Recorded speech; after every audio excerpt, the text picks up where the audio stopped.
Aduh, mati aja. Aduh. Nggak ada wifi ya?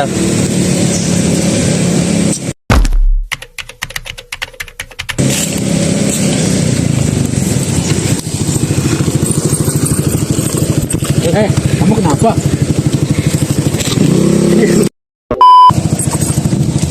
Mas, kenapa mas?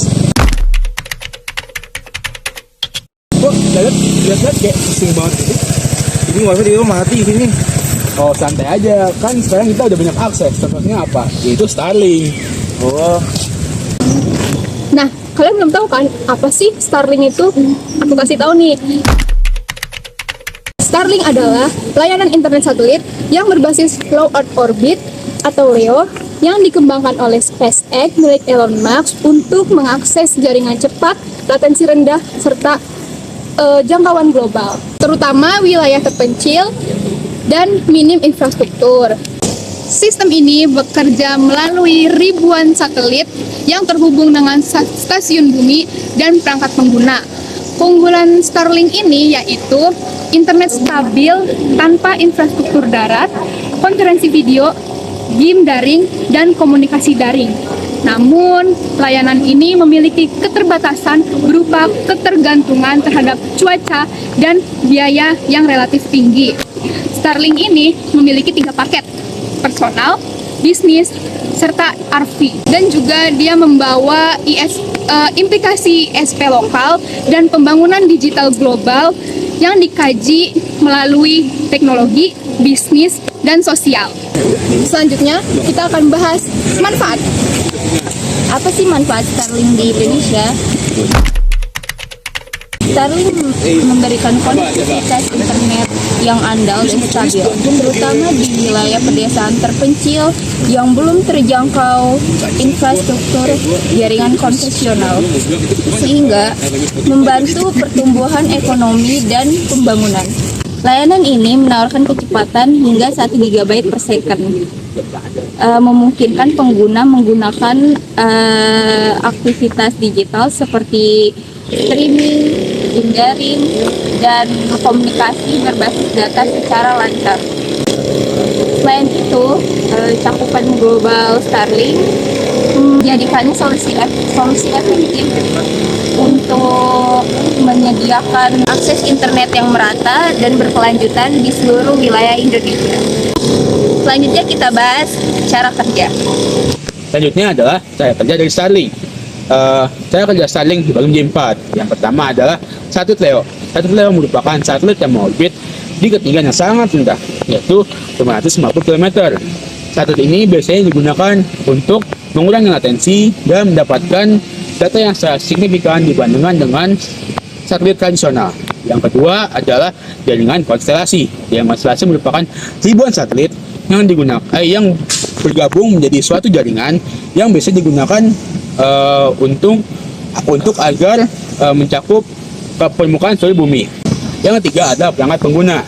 Nah, biasanya Starlink dihubungkan langsung dengan Wi-Fi, yang biasanya itu ada komunikasi dari pengguna ke satelit. Yang terakhir adalah perbandingan latensi. Untuk Starlink, latensi yang didapatkan sangatlah rendah, yaitu sekitar 25 ms. Sedangkan satelit geostasioner yaitu 600 ms. Selanjutnya, keunggulan. Kita bahas 3 keunggulan. Yang pertama yaitu internet cepat di lokasi terpencil. Biasanya jadi lebih cocok untuk daerah pedesaan, terisolasi, atau bahkan saat bencana alam.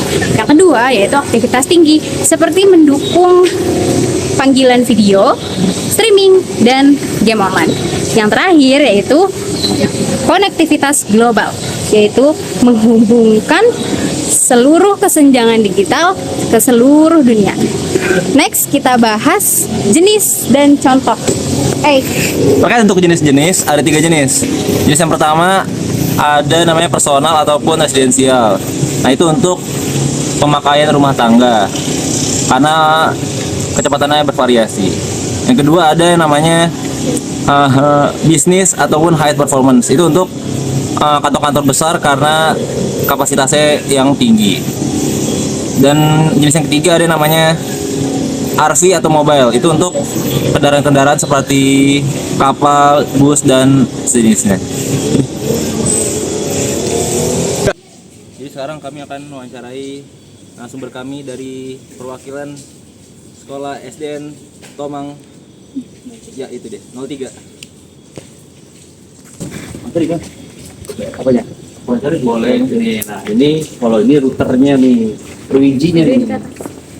Ini Ruiji akses pointnya. Jadi akses pointnya ini buat memperluas jaringan internet Starlink. Ini jadi satu Starlink aja bisa mencukupi semua ini. Yang penting ada Ruiji-nya akses pointnya. Akses point itu ada 1, 2.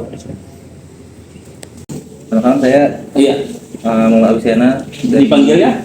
Sena, Pak Sena. ya, perwakilan dari kampus Telkom. Iya. Untuk yang pertama, apa kendala teknis yang paling sering ditemuin saat instalasi dan pemeliharaan perangkat Starlink di lapangan? Oke. Serta solusi yang diterapkan. Jadi kalau biasanya kita menemukan kendala dari memasang perangkat Starlink ini, pertama, karena kan Starlink ini unitnya atau perangkatnya kita harus taruh di luar ya. Harus taruh di luar. Yang tadi nih yang tadi dilihat tuh kan. Pertama untuk konfigurasinya.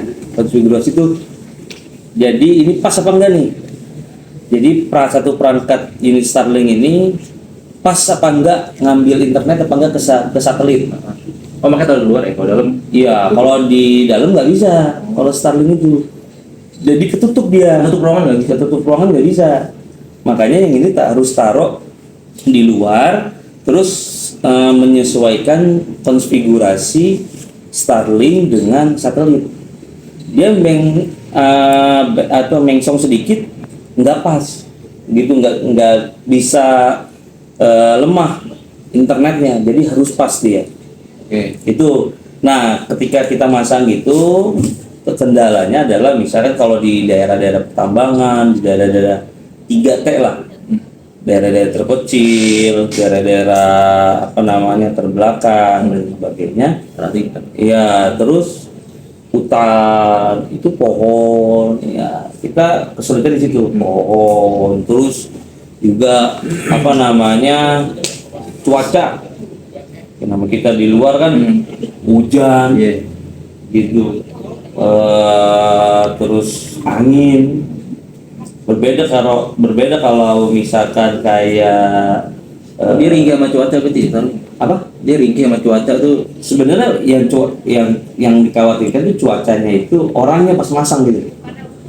Ya istilah kalau ada hujan dan sebagainya kan dia agak ribet kan. Itu pas masangnya. Pas masangnya kan di situ kan pertanyaannya. Tapi kalau perangkatnya atau internetnya dia nggak bermasalah. Nggak ada hujan dan ini anti petir. Perangkatnya juga anti petir. Gitu karena taruh di atas, jadi Elon Musk ini membuat perangkat ini anti petir. Jadi walaupun misalkan petir dan sebagainya ini nggak bakalan kena gitu, karena memang udah dipersiapkan karena ini di atas gitu. Jadi kalau soal ya solusinya ya kita ngeliat cuaca aja sih. Ngeliat cuaca, misalkan cuaca lagi bagus, misalkan ya kita bisa masang gitu. Resikonya apa? Jatuh orangnya yang masang perangkatnya itu, ya kan? Oh, resiko di situ aja. Iya, resiko di situ. Gitu. Terus masang-masang kabel-kabel, karena dia mah kabelnya kalau fiber optik itu kan dia kan dari ujung misalkan tempatnya di mana ditarik jauh kan, baru nyampe sini. Kalau Starlink enggak, kalau perangkat konfigurasi nyampe pas langsung internetnya udah bisa menyebar. Itu sih sebenarnya. Ini cuaca nggak masalah ya kalau Malah lebih enak kalau pakai Starlink, itu cuaca bagus. Dan ini kita rasakan di sini nih, guru-guru di sini nih, itu jaringannya kuat, bagus. Gitu. padahal make kalmannya banyak ya. Di sini guru ada 25 guru nggak lemot. Dan Starlink ini solusi buat para pendidik, para yang memerlukan MBPS tinggi gitu. Starlink ini solusi gitu. Karena kan kalau di sini ada dua nih, satu Starlink, satu lagi fiber optik gitu. Nah, fiber optik malahan kalau misalnya cuaca lagi jelek, misalkan hujan, badai dan sebagainya, ini langsung lemot. Kalau fiber optik, iya. Kalau Starlink stabil dia. Gitu. Jadi pakai dua-duanya. Pakai dua-duanya. Ini buat backup aja. Oh, iya. Dia khawatir misalkan kalau Starlinknya ya misalkan lagi jelek dan sebagainya, fiber optik. Nah, kadang fiber optik dipakai, backupannya Starlink, jadi gitu buat backup aja. Oke. Terima kasih Pak. Iya. Lagi untuk yang soal pertama. Iya, yang kedua, apa fungsi router Starlink dan bagaimana proses distribusi koneksi internet ke perangkat pengguna? Jadi kalau tadi nih, ini router ya. Jadi ini router tadi tuh di situ tuh. Itu router untuk memperluas. Padahal kalau dari Starlinknya sendiri itu sudah mencapai 50 meter, maaf. Jangkauan Jangkauan maksimal tanpa router ya. Oh iya. Hanya Starlinknya aja gitu loh. Tapi kalau lebih daripada 50 meter harus pakai router. Router itu untuk apa ya? Tahu saya nyambungin aja. Nyambungin. Jadi untuk memperluas akses point, ya kan? Nah, dia kalau di sekolah ini pakai Ruiji, jadi Ruiji eksternal dia. Ruiji Semacam router juga. Iya, tapi bulat kan ini. Ini eksternal. Ada yang internal kayak gepeng, kayak T-Link itu kan. Nah, ini pakai, kalau ini di sini pakai yang itu untuk memperluas saja. Gitu. Jadi nanti router itu yang membagi MBPS, misalkan ada di sini kan kalau Starlink itu kan secara MBPS itu 450 MBPS. Nah, nanti ada router itu dibagi-bagi tuh. Dibagi-bagi. Ini bisa 200, 100 misalkan. Itu kalau di router ini maksudnya kalau dibagi-bagiin ya di kecil aja ya. Di kecil ya, sama kayak air aja, keran gitu misalkan kayak gitu. Kalau misalkan Mungkin ini dari wifi-nya berarti berkurang tuh, bukan 4 mungkin jadi 3 ya. apanya? Dari wifi-nya berarti jadi 3 kali ya. Iya gitu. Tapi kalau BP kan kecepatannya ya gitu. Oh iya. Jadi dia untuk memperluas saja, tapi tidak mengurangi tidak mengurangi kecepatan gitu loh. Oke Pak. Selanjutnya yang terakhir, bagaimana prinsip dasar cara kerja Starlink dalam menyediakan akses internet berbasis satelit LEO? LEO ya. Jadi gini, jadi kan kalau Starlink, kalau Indonesia kan punya juga yang namanya satelit, ya, gitu. Nah, Starlink ini, Leo-nya ini dia lebih dekat daripada bumi, dan satelitnya bukan hanya satu. Jadi Elon Musk ini menaruh satelit di bumi ini, itu ribuan satelit, gitu. Kalau Palapa itu beda lagi. Palapa beda lagi gitu. Tapi kalau ini Elon Musk ini dia, makanya kalau memang misalkan kenapa dikhawatirkan misalkan satelitnya misalkan rusak, atau misalkan kan itu kan ini ya ada surya panel ya kan, jadi nggak pakai listrik. Jadi misalkan kalau rusak atau terkena apa barang-barang atau perangkat-perangkat inilah awan lah gitu ya, meteor dan sebagainya ya misalkan. Jadi dia bisa nge-backup satelit itu. Jadi makanya Elon Musk itu nerbangnya bukan Sebanyak udah banyak di dunia dia punya Kalau ini nggak ada lagi. Iya dia. Makanya dia paling kaya Mas. Saya Untuk sekarang iya dia dinobatkan yang pertama. iya, orang dia umur 54 tahun aja udah punya harta kekayaan 14.000 triliun rupiah ya. Orang kaya dia. Gitu. Sama saya nanda jadi kaya, amin. Amin ya Pak. Iya. Jadi hebatnya Starlink itu dia menelangi satelit itu nggak terlalu jauh. Kalau Indonesia kan satelitnya agak jauh dari permukaan bumi. gitu sih sebenarnya. Makanya bagus gitu. Kita aja tadi habis nerima dari Cina orang nggak bisa bahasa Indonesia dan cuma mobil Indonesia beli Starlink ke kita gitu. Nah kalau telepon kan fiberoptik ya. Iya. Tapi kan ada ya di apa di teleponnya. Ya Pak. Siap, terima kasih apa ya? Sama-sama. Jadi, Mas Sena. One is the loneliest number that you'll ever do. Two can be as bad as one. It's the loneliest number since the